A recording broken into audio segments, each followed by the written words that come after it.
자, 오늘 일사는 출애굽기 25장에서 26장, 이게 두 장의 말씀입니다. 우리가 출애굽기를 읽기를 시작하다 보면 19장까지는 재밌습니다. 홍해 사건도 14장에 나오고요. 그 다음에 열재앙 나오고요. 또 뭐 모세를 부르시는 하나님 사건 나오고요. 또 더 거슬러 올라가면은 출애굽기에 모세가 아기 때 뭐 강가에 버려졌는데 공주가 그걸 건지는 사건도 나와서 야, 정말 신기한 일도 많구나. 그러면서 뭐 아무튼 스토리가 정말 다이나믹한 사건들이 많잖아요. 그런데 갑자기 이제 20장에 딱 들어오면 10계명까지는 봐줄만 합니다. 왜? 우리가 익숙하니까. 그런데 이제 21장에 가면 이제 어제 말씀드렸던 것처럼, 그젠가요? 말씀드렸던 것처럼 여러 가지 이제 법들이 나와요. 제가 말씀드렸던 상법, 민법 이런 것들이 나와요.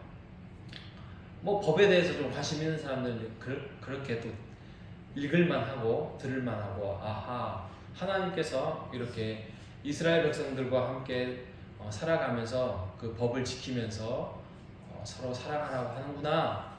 나름대로 읽을만 합니다. 24장까지는 읽을만 합니다. 그런데 문제는 25장부터 문제가 커집니다.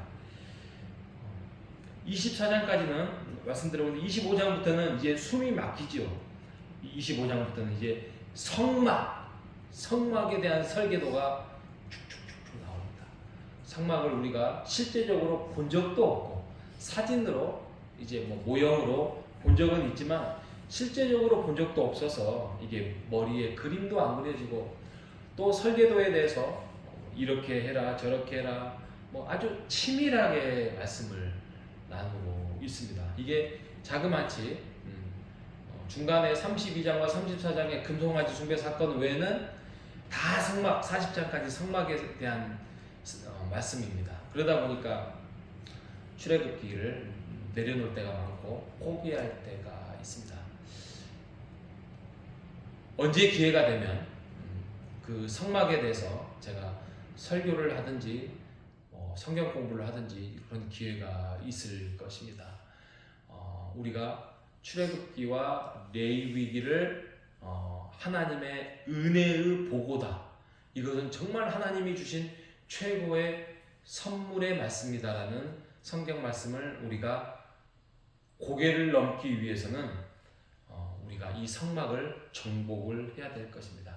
그런데 성막이 또 은혜의 보고이면서 정말 그 하나님의 말씀을 깨닫는데 좋은 것이긴 하지만 이것조차도 그냥 하나의 수단에 불과할 수 있습니다. 그럼에도 불구하고 우리가 이 성막이 왜 은혜의 보고다라고 제가 말씀을 드리냐면, 성막이 아니고서는 그들이 하나님 앞에 올 수가 없습니다. 구약시대에는 그잖아요. 성막이 아니고서는, 성막 안에 들어와야 제사가 이루어질 수 있고, 제사가 이루어져야 제사장을 만나고, 제사장을 만나야 죄를 사해 줄 수 있는 유일한 방법이었습니다. 그런데 그것이 이제 정착을 하게 되지요. 가나안 땅에 정착을 하게 돼서 사울 왕을 지나서 다윗 왕 때 짓지 못했던 솔로몬 때 나중에 성전이 짓게 되고, 성전에서 제사가 이루어지고, 그 성전에서 이제 모든 이스라엘 백성들이 죄를 지을 때나 문제를 있을 때 성전으로 달려와서 기도를 하고 그랬던 장면이 우리가 잘 알고 있지 않겠습니까? 그런데 그 성전조차도 성전이 하나님을 상징한 게 아니라 하나님은 어디에나 계시는 하나님이었고, 그 하나님과 함께 동행하며 함께하는 삶이 그들을 살리는 것이었는데, 그들은 성전이라는 어떤 건물로 매달려서 하나님하고는 관계없는 인생을 살아가는 그 모습을 보고, 그 성전이 너희들에게 신앙의 나로 하여금 관계를 맺는데 관계를 파괴하는구나. 그래서 하나님께서 나중에 바벨론으로 의해서 성전을 파괴시키지 않겠습니까? 그래서 성전이 다 회파되고 무너지게 됩니다. 그래서 새로운 성전이 또 400년을 지나서 또 예수님 시대에 와서 예수님이 와서 새로운 성전이다라고 선포를 하고 있습니다. 왜? 예수가 아니고서는 하나님 앞에 올 자가 없다 라고 말씀을 하고, 내가 길이다 진리다 생명이다. 그러니 성막이 곧 예수 그리스도가 되는 거잖아요.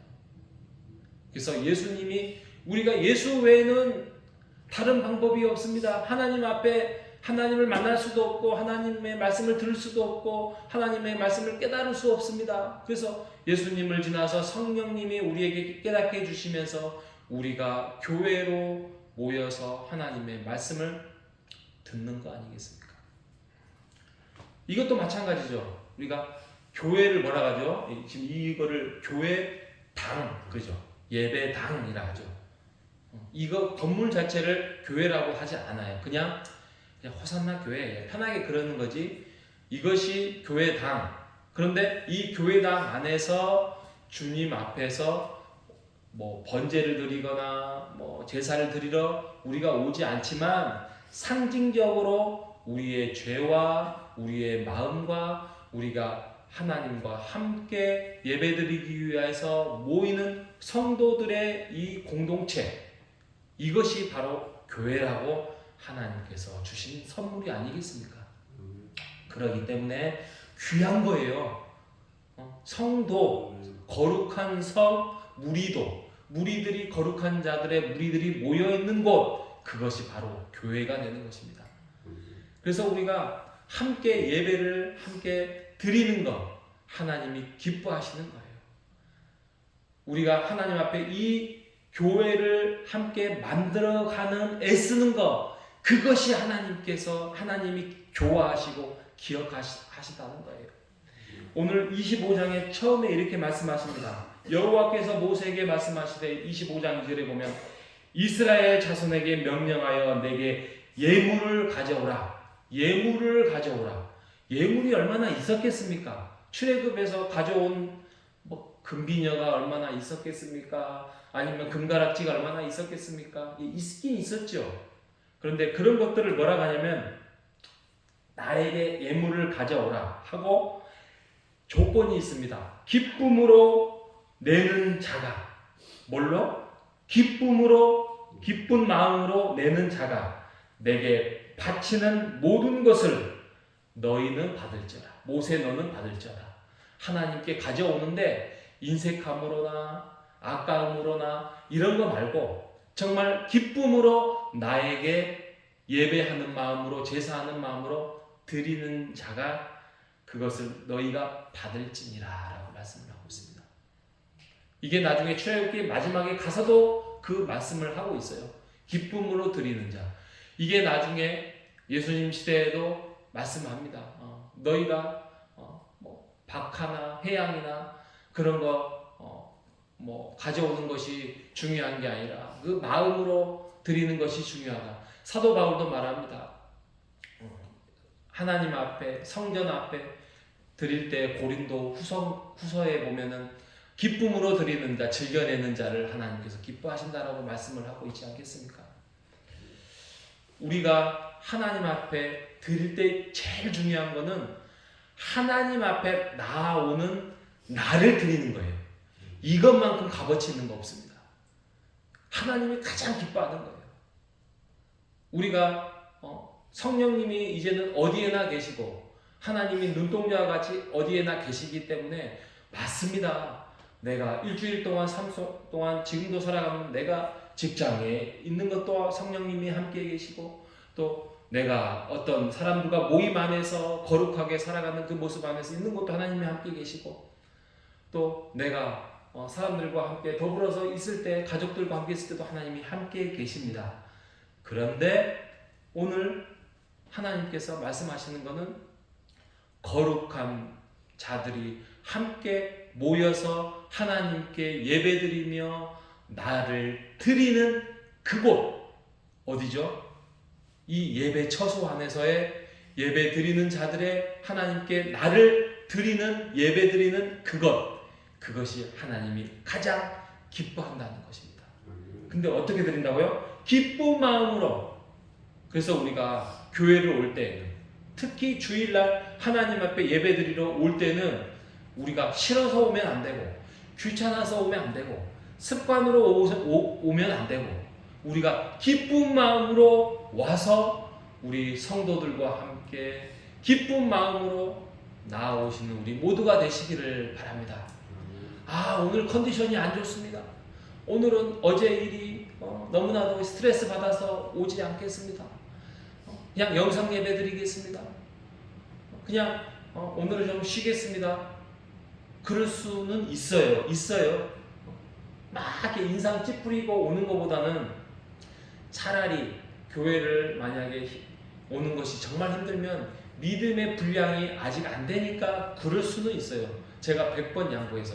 그러나 그것조차도 딛고 우리가 웃으면서 하나님 앞에 예배에 나오는 것, 기쁜 마음으로 나오는 것, 이것이 실력입니다.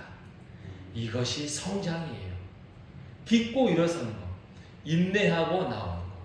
그래서 우리가 주의 날에 올 때에는 기쁜 마음으로 나아오되, 기쁘지 않을 때에도 우리가 미소를 지으면서 웃으면서 나아오시는 우리 모두가 되시기를 간절히 바랍니다. 이것도 실력이에요. 가식이라고요? 아닙니다. 그것도 실력입니다. 인생을 30대를 지나고 40대를 지나고 50대를 지나면서 우리가 노하우가 생기잖아요. 하나님을 믿는 것도 우리가 가식이 아니라 우리가 형태적으로 하나님 앞에 그렇게 나오면서 나를 드리는 것, 기쁨으로, 즐거움으로, 섬김으로 드리는 것, 하나님이 기뻐하는 것입니다. 헌금을 드리고 음식을 드리고 이것은 부수적인 거예요.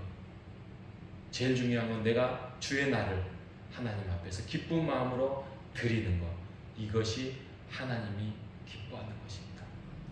우리가 예배를 사모해야 할 이유가 거기에 있습니다. 우리가 주중에서 주일을 기점으로 해서 중심으로 해서 하나님 앞에 주중에도 드리면서 그것을 결국에는 모든 종착지의 중심은 주일 예배에 있다는 것을 아시고 주일 예배를 사모하며 어떠한 순간에도 우리가 양보하지 말고 하나님 앞에 예배 시간을 지키고 기뻐하며 하나님께 드리는 우리 모두가 되시기를 주님의 이름으로 축복합니다.